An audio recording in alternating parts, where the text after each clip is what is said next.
आखिर कोई मुझे बताएगा कि ये कैसा कानून है? शिमला संजौली में खड़ा ये ढांचा जब पूरी तरह से अवैध ही है तो फिर इतनी देरी क्यों हो रही है? प्रदेश की राजधानी में भड़क रही है विरोध की चिंगारी। पहले चेतावनी, फिर शस्त्र पूजा, अब हाईकोर्ट पहुंच गया है केस। जानेंगे क्या है ताजा अपडेट। हिमाचल प्रदेश की राजधानी में खड़ा ये अवैध ढांचा खुद अदालत की नजर में भी गैर कानूनी घोषित हो चुका है। नगर निगम से लेकर सेशंस कोर्ट तक साफ साफ लिख चुके हैं कि इसे हटाया जाए। तो फिर सवाल ये है, क्यों अब भी ये ढांचा जस का तस खड़ा है? शिमला संजौली का ये मामला अब सिर्फ एक ढांचे का विवाद नहीं रहा। ये कानून की प्रक्रिया, प्रशासन की गंभीरता, सरकार की इच्छा शक्ति और सबसे अहम स्थानीय लोगों की सुरक्षा से सीधा जुड़ चुका है। बीते एक साल में इस अवैध ढांचे को लेकर 50 से ज्यादा बार सुनवाई हो चुकी है। नगर निगम से लेकर जिला अदालत तक कई स्तरों पर इस पर फैसला हुआ। 3 मंजिलें पहले अवैध मानी गई, फिर पूरा ढांचा अवैध घोषित हुआ और आखिरकार ध्वस्तीकरण का सीधा आदेश भी दिया गया। इसके बावजूद आज भी संजौली की पहाड़ी पर वही ढांचा खड़ा है जिसे अदालतें अवैध मान चुकी हैं। इसलिए यहीं से सबसे बड़ा सवाल पैदा होता है, अगर कोई ढांचा अदालत की नजर में अवैध है तो फिर उसे हटाने में इतना वक्त क्यों लग रहा है? क्या कानून सिर्फ नोटिस और आदेश तक ही सीमित रह गया है? क्या जमीन पर उसे लागू करने की ताकत सिस्टम के पास नहीं बची? संजौली के स्थानीय लोग कहते हैं कि उनके लिए ये बहस अब सिर्फ कागजों तक सीमित नहीं रही, ये उनके रोजमर्रा के जीवन का तनाव बन चुकी है। ये उनके बच्चों की सुरक्षा, उनके घरों की निजता और उनकी बेटियों की इज्जत से जुड़ा सवाल बन चुका है। स्थानीय महिलाओं के आरोप बेहद गंभीर है। उनका कहना है कि जब इस अवैध ढांचे में जाने वालों की आवाजाही बढ़ी, तब से रास्ते पर असहजता बढ़ने लगी। स्कूल से लौटती बच्चियों को लेकर डर बना रहता है। कई महिलाओं का कहना है कि उन्हें रास्ते में रोका गया, टिप्पणियां की गई और खिड़कियों में झांकने जैसी हरकतें भी हुई। और ये आरोप किसी राजनीतिक मंच से नहीं, बल्कि घरों के भीतर बैठे आम परिवारों से सामने आए हैं। इसी वजह से ये मामला सिर्फ अवैध निर्माण का नहीं रह जाता, बल्कि सीधा महिला सुरक्षा और सामाजिक तनाव से जुड़ जाता है। स्थानीय लोग बताते हैं कि जिस जमीन पर यह अवैध ढांचा खड़ा है, वहां कभी एक प्राइमरी स्कूल हुआ करता था। आज भी कई बुजुर्ग कहते हैं कि उन्होंने वहीं पढ़ाई की थी। स्कूल शिफ्ट हुआ, फिर उस जमीन पर धीरे धीरे निर्माण शुरू हुआ। पहले एक छोटा सा ढांचा बना, फिर उसमें मंजिल जुड़ती चली गई। वर्षों तक ये सब होता रहा और देखते ही देखते 5 मंजिला अवैध ढांचा खड़ा हो गया। स्थानीय निवासी ये भी बताते हैं कि आसपास की पूरी बस्ती हिंदू आबादी की है। आसपास कहीं कोई बड़ी मुस्लिम बस्ती नहीं है।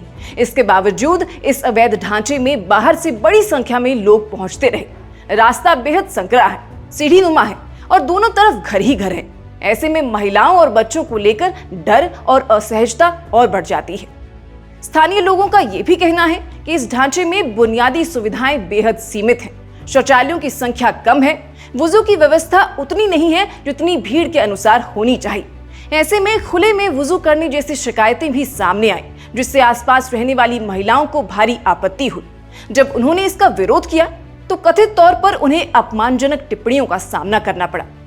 ये आरोप किसी धर्म के खिलाफ नहीं है, ये आरोप उस स्थिति के खिलाफ है जहां प्रशासन और व्यवस्था की अनदेखी के कारण आम लोगों को परेशानी का सामना करना पड़ रहा है। इस पूरे मामले ने तब बड़ा रूप लिया जब 31 अगस्त 2024 को शिमला के महली इलाके में 2 गुटों के बीच मारपीट हुई। एक स्थानीय युवक गंभीर रूप से घायल हुआ। आरोप ये लगा कि मारपीट में शामिल कुछ लोग इस अवैध ढांचे में जाकर छिप गए। इसी घटना के बाद लोगों का गुस्सा खुलकर सड़कों पर आ गया। 1 सितंबर से लगातार प्रदर्शन शुरू हुए, जो 11 सितंबर तक उग्र हो गए। हालात इतने बिगड़ गए कि पुलिस को पानी की बौछार और बल प्रयोग करना पड़ा। इसके बाद माहौल और ज्यादा तनावपूर्ण हो गया। उसी दौरान इस अवैध ढांचे को हटाने की मांग ने पूरे प्रदेश में जोर पकड़ लिया।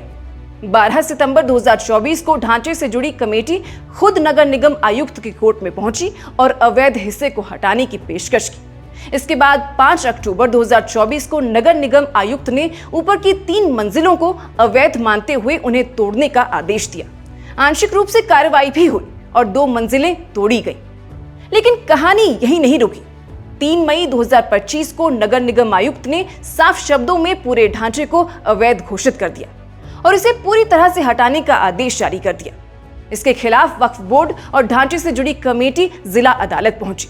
लंबी सुनवाई के बाद 30 अक्टूबर 2025 को जिला अदालत ने नगर निगम आयुक्त के फैसले को सही ठहरा दिया। लंबी सुनवाई के बाद 30 अक्टूबर 2025 को जिला अदालत ने नगर निगम आयुक्त के फैसले को सही ठहरा दिया और 30 दिसंबर तक अवैध ढांचे को हटाने का आदेश दे दिया। यानी कागज पर बात पूरी तरह साफ हो चुकी है। इसके बावजूद आज स्थिति ये है कि मामला हाईकोर्ट में पहुंच चुका है। वक्फ बोर्ड ने नगर निगम और जिला अदालत के फैसले को हाईकोर्ट में चुनौती दी है। अब इस याचिका की मेंटेनेबिलिटी पर फैसला होना है, यानी ये तय होना है कि ये याचिका सुनवाई के लायक है भी या नहीं। मगर इस सब के बीच संजौली में स्थानीय लोगों का धैर्य टूटता जा रहा है। अवैध ढांचे का बिजली पानी काटने की मांग को लेकर कई दिनों तक अनशन चला, शस्त्र पूजा तक की तस्वीरें सामने आई।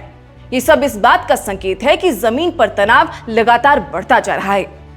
सबसे बड़ा सवाल यही है कि इस पूरे विवाद का सबसे आसान समाधान क्या था।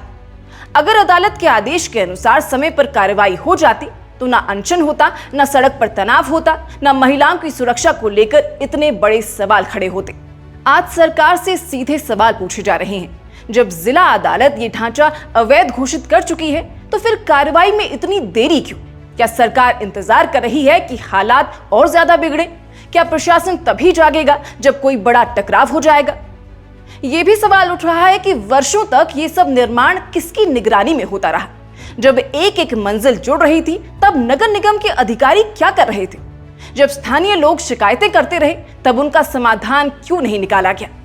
कुछ स्थानीय लोग अधिकारियों की भूमिका पर भी सवाल उठा रहे हैं। उनका कहना है कि शुरुआती जांच में कुछ अधिकारियों ने निर्माण को नियमों के खिलाफ बताया, लेकिन बाद में रिपोर्ट बदल दी गई। उन्होंने ये भी आरोप लगाया कि वर्षों तक इस अवैध ढांचे को बचाने की कोशिशें होती रहीं। इन तमाम सवालों के बीच सबसे संवेदनशील मुद्दा है महिलाओं की सुरक्षा। महिलाओं के आरोपों को नजरअंदाज कर देना किसी भी सूरत से ठीक नहीं। ये किसी धर्म का सवाल नहीं है, ये उस बुनियादी हक का सवाल है कि कोई भी महिला, कोई भी बच्ची अपने मोहल्ले में सुरक्षित महसूस कर सके। आज संजौली में हालात ऐसे हैं कि लोग अपने ही इलाके में असहज महसूस कर रहे हैं। ये किसी भी सरकार के लिए बेहद गंभीर चेतावनी होनी चाहिए।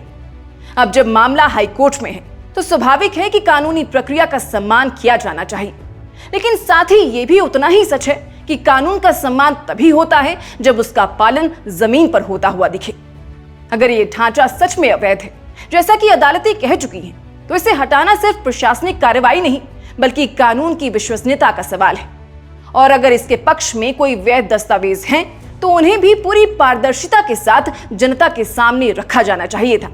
मगर पार्टी साफ बता चुकी है कि हमारे पास कागज नहीं है। इसलिए पूरा संजौली, शिमला, हिमाचल आज यही पूछ रहा है, क्या कानून सिर्फ फाइलों तक सीमित रह गया है?